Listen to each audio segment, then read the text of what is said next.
Sa general physics naman, yung first lesson nyo is conversion of measurement for grade 12 STEM.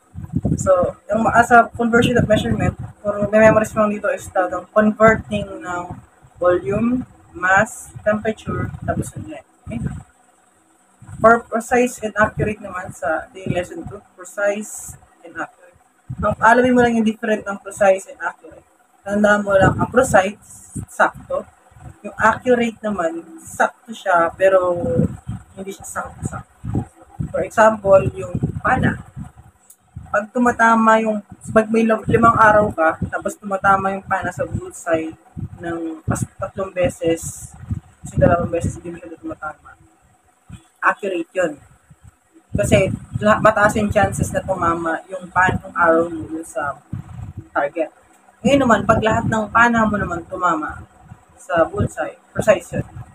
So, may percentage na, mataas na percentage ng chance na tumama pag accurate.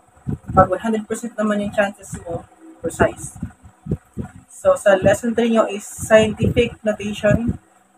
Dito naman yung pag-aaralan niyo yung exponents ng calculator. Madalas pag sobra sa 0 yung number, bibigyan kayo ng notation. For example, 32 times 3.2 times 10 cube. Automatic nun, paano mo siya isa-solve? Paano siya magiging real number? Ang sagot nun is 3,200. So, yung exponent ng 10 cube, gagawin mo na siya ng 0 ng 3.2. So, magiging siya 3,200. Paano naman pag exponent ng 10 mo is negative? So, yung bilang nun, pabalik ito.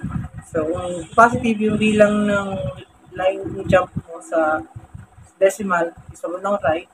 Pag negative yung exponent ng 10, papuntang left. So, pabalik tayo. So, magiging 0.00 plus 32. Pag negative. Pag positive, magiging siyang 3, pag galing yung 0, so magiging 32,000. Sa distance and displacement, katulad lang din siya ng precise and accurate, pag-aaralan mo lang yung difference. Kunyari yung distance, kung gano'ng kalayo yung distance na travel mo. Yung displacement naman, gano'n yung kalayo yung tin-travel mo sa starting point. Example, pumunta ako sa north ng 3 step, tapos bumalik ako ng 1 step, bumalik ako sa south ng 1 beses. Yung distance ko nun, automatic 4.